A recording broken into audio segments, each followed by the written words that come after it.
तो आज हम लोग देखेंगे मीटर ब्रिज, बड़ा ही इंपॉर्टेंट कंसेप्ट है ये। और ये व्हीटस्टोन ब्रिज का एक प्रैक्टिकल प्लेटफॉर्म है।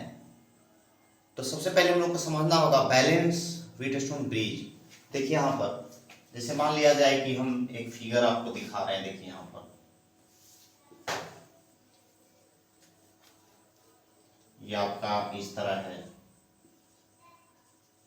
R1 है, R2 है, R3 है, R4, जैसे भी आप ले सकते हैं। गैलोमीटर यहाँ लगा दीजिए, इसको सेल से जोड़ दीजिए यहाँ पर इस तरह। तो ध्यान देना है, अगर इस ये जो है शोज नो डिफ्लेक्शन, गैलोमीटर अगर नो डिफ्लेक्शन अगर शो करता हो, अर्थात IG का मान 0 हो, तब आपका जो रिलेशन आएगा यहाँ पर applying Kirchhoff's law, R1 R3 equal to R2 R4, या इसी को लिख सकते हैं आप R1 by R4 R2 by R3। आप जैसे भी माइनर लिख सकते हैं, आर्बिट्ररी कोई भी ले सकते हैं। तो इसका हम लोग प्रैक्टिकल प्लेटफॉर्म की बात करेंगे, मीटर ब्रिज। तो देखिए मीटर ब्रिज क्या होता है। Metre bridge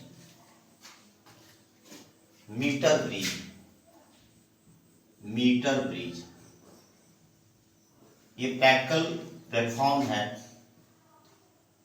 practical platform of Wheatstone bridge. ये समझना है। It consist a wire of length 1 meter of uniform cross sectional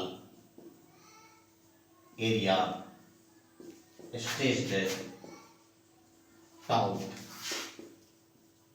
and clamped between two ठीक है metallic strip bent at right angle। देखिए ये हम लोग इस एनसीईआरटी में जो देता है तो उसको हम लोग फॉलो कर रहे हैं। It consist of wire of length 1 metre और uniform cross area stretched out and clamp between two thick metallic strip bent at right angles. तो आप देख सकते हैं यहाँ पर कि इसमें जो है कि 1 मीटर का लेंगे हम लोग वायर। अब यहाँ पर सवाल होता है किसका वायर हम लोग यूज करेंगे। एक फिगर हम लोग पहले बना लें, इसको देखिए मीटर ब्रिज का देखिए फिगर पहले।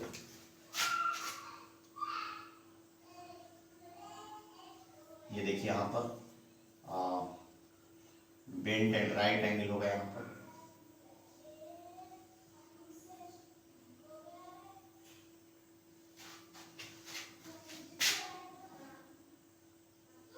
इस तरह रहता है और ये 2 मेटालिक स्ट्रिप होता है यहाँ पर।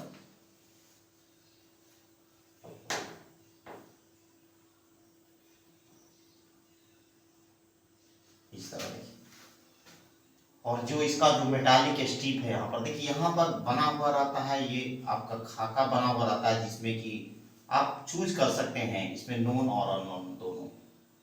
देखिए इस पर रखा जाता है, मान लीजिए कि P मान लिए, ये Q मान लिए, R मान लिए, S मान लिए, इस तरह हम लोग कर सकते हैं। और ये जो मेटालिक स्ट्रिप का जो इंड पॉइंट होता है वहां देखिए वायर क्लैम्प रहता है। ये वायर जो है ना किसका होता है, ये वायर जो है आपका मैग्नीन और कॉन्स्टेंटेन का होता है। देखिए ध्यान देना होगा, मैग्नीन और कांस्टेंट का होता है। यहां ध्यान देना है इसी का प्रयोग क्यों किया जाता है, क्योंकि ये इसका जो रेजिस्टेंस होता है इंडिपेंडेंट फ्रॉम टेम्परेचर, अर्थात उससे कोई प्रभाव नहीं पड़ता है। प्रभाव कैसे पड़ता है, बहुत नगण्य प्रभाव पड़ता है, ये ध्यान देना है। तो ये एलॉय होता है बना हुआ, जैसे ये होता है आपका कॉपर का प्लस निकेल का ये होता है copper plus nickel plus Mn का। आप देख सकते हैं तो ये एलॉय बनाया जाता है और ये जो है कि इंडिपेंडेंट फ्रॉम टेम्परेचर होता है। और यहाँ पर आप स्केल लगा सकते हैं, है ना, स्केल लगा दे, अगर हम इसको स्केल लगा दिया जाए अलग से, इस तरह स्केल को लगा दें जो कि 1 मीटर का होता है। देखिए 1 मीटर का आप ऐसे ऐसे बना दीजिए, ऐसे ऐसे करके इस तरह, जो कि हम लोग उसको मेजर कर सकते हैं आराम से। तो इस तरह देखिए स्केल लगा होता है। और फिर नीचे में जो हम लोग सेल लगाएंगे, क्या करेंगे हम लोग, सेल लगा देते हैं यहाँ पर, सेल लगा दें यहाँ पर, और एक सुविधा के लिए हम लोग की लगा दें इस तरह। देखिए ये जो ये जो होता है, अब ध्यान देना है यहाँ पर कि ये पूरा कंप्लीट आपका मीटर ब्रिज का ये डायग्राम है। इसमें ध्यान देना पर कि ये गैलोरीमीटर भी लगा होता है, जिसका एक जो है कि मिडवे में जुड़ा हुआ रहता है बिटवीन 2 मेटालिक स्ट्रिप जो होता है, और दूसरा जो इसका एंड होता है उसमें कॉपर का लगा हुआ रहता है, जिसको जॉकी कहते हैं। इसको क्या बोलते हैं, जॉकी बोलते हैं। अब देखिए हम लोग करते हैं क्या, यहाँ पर बैलेंस पॉइंट खोजते हैं, नल पॉइंट खोजते हैं, इसको यहाँ पर कहीं टच करते हैं तो क्या हो जाता है, एक बैलेंस हीटस्टोन ब्रिज मिल जाता है, और यहाँ पर इसका डिफ्लेक्शन क्या हो जाएगा, 0 हो जाता है यहाँ पर, अर्थात सोर्स नो करेंट यहाँ पर। तो इसके आधार पर हम लोग इसको क्या करते हैं, निकाल लेते हैं, जैसे जो भी अननोन होगा, और एक दिया हुआ रहता है, एक नहीं दिया हुआ रहता है। जैसे मान लिया जाए, सपोज कीजिए हम लोग जनरली ले लेते हैं पहले जनरल L1 पर मान लीजिए कि मिल गया हम लोग को न्यूट्रल पॉइंट, और ये आपका कितना होगा, 100 माइनस L1 हो गया। ठीक है, पूरा ये क्या है, 1 मीटर है या 100 सेंटीमीटर। देखिए ये देखिए, अगर हम लोग थोड़ा देर के लिए मान ले यहाँ पर, देखिए एक्चुअली ये रेजिस्टेंस और ये लेंथ है, तो अब इसको भी रेजिस्टेंस बनाना होगा।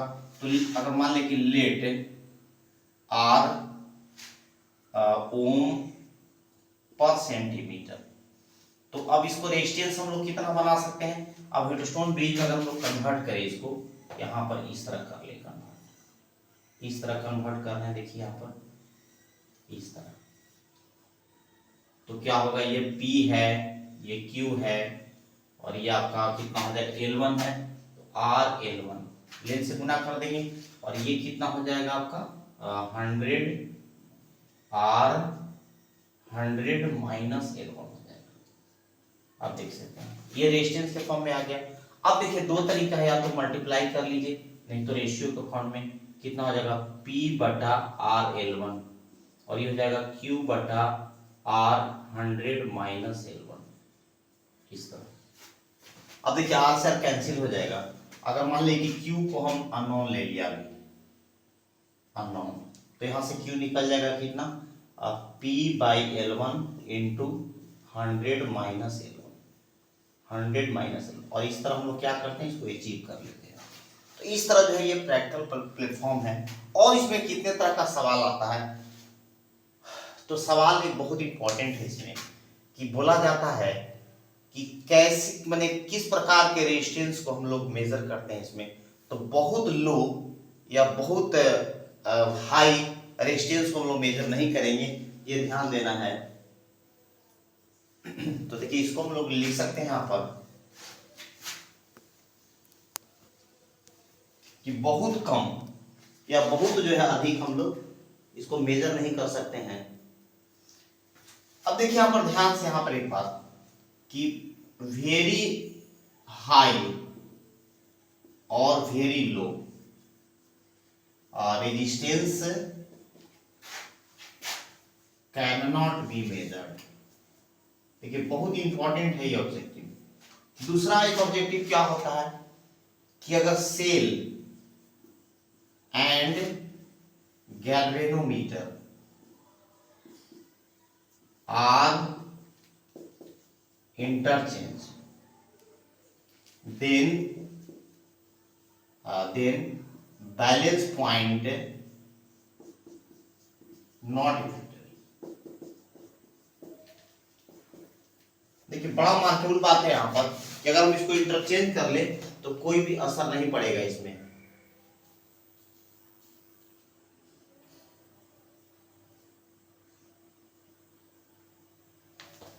और यहाँ पर जस्ट चलते चलते हम लोग ये बात और कवर कर ले कि व्हीटस्टोन ब्रिज सबसे ज्यादा इफेक्टिव कब होता है, तो जब उसका अगर चारों आर्म अगर बराबर होगा तो सबसे ज्यादा वो सेंसिटिव हो जाएगा इंस्ट्रूमेंट।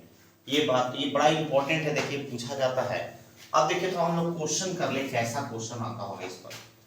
तो अगर मान लिया जाए हम लोग एक क्वेश्चन करें यहाँ पर, ये आपका दिया हुआ इस तरह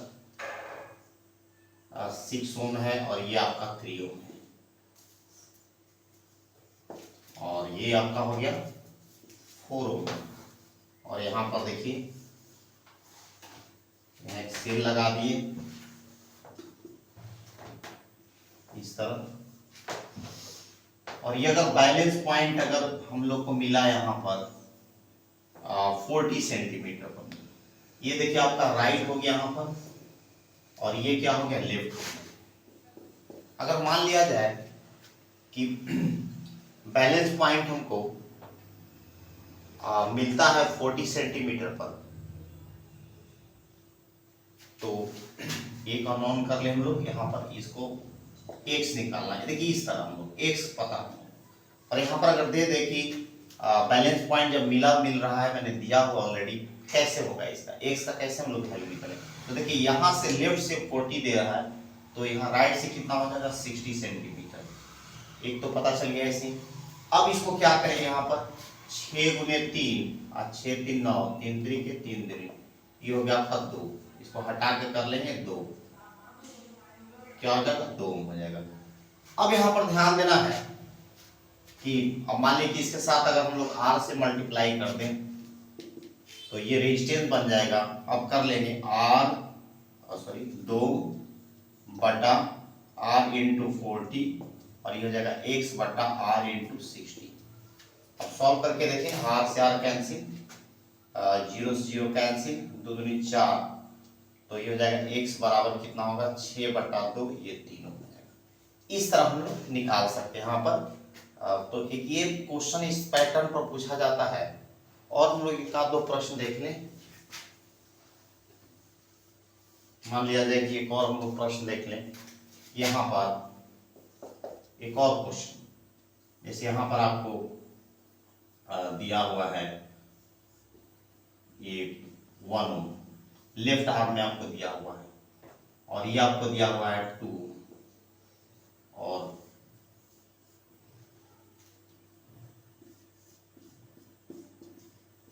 अगर की भी लगाते हैं कि इस तरह क्वेश्चन दिया हुआ है, फट से बताना है आपको कि कितना होगा, आपको डी खोज के दिखाना है। जबकि यहाँ पर ऑलरेडी दिया हुआ है IG = 0, ये गिवन है, तो आपको बैलेंस पॉइंट खोज के दिखाना है। अब दो तरह सवाल पूछा जा सकता है, लेफ्ट से या राइट से। तो फ्रॉम राइट से आप बताइए, राइट हो गया, ये लेफ्ट हो गया। तो देखिए इसको कैसे करेंगे हम लोग। अगर मान लिया कि L1 पर मिला होगा तो 100 माइनस L1 हो जाएगा। अगर R से मल्टीप्लाई कर दें तो ये रेजिस्टेंस हो जाएगा। बस रेशियो कर लीजिए 1 बटा R L1 और ये हो जाएगा 2 बाई R 100 माइनस L1, इस तरह हो जाएगा। R से R कैंसिल हो जाएगा और आप L1 निकाल लें आराम से, तो 100 माइनस L1 और ये हो जाएगा आपका 2L1। तो ध्यान दीजिए यहाँ पर 100, ये हो जाएगा 3L1, तो L1 बराबर कितना होगा 100/3 सेंटीमीटर, 33.33 सेंटीमीटर आ जाएगा। लेकिन हम लोग यहाँ पर राइट से हमको चाहिए, तो यहाँ पर आप देख सकते हैं, इसको घटा दीजिए 100 माइनस L1, तो 100 माइनस 100/3 कितना होगा, 100 को कॉमन ले लीजिए, कॉमन ले लेंगे तो कितना हो जाएगा 1 माइनस 1/3, तो हो जाएगा आपको, इसको कुछ दे दिया जाए नाम, जेड हम मान लीजिए निकाल रहे हैं जेड, तो जेड बराबर कितना होगा, तो 100 इंटू 2/3, तो 200/3 66.67 सेंटीमीटर। तो इस तरह हम लोग निकालेंगे। देखिए जनरली इसमें बहुत हार्ड क्वेश्चन नहीं बन पाता है, इसी तरह का क्वेश्चन रहेगा, कुछ कभी जोड़ दिया जाएगा, तो ये आप आसानी से बना सकते हैं।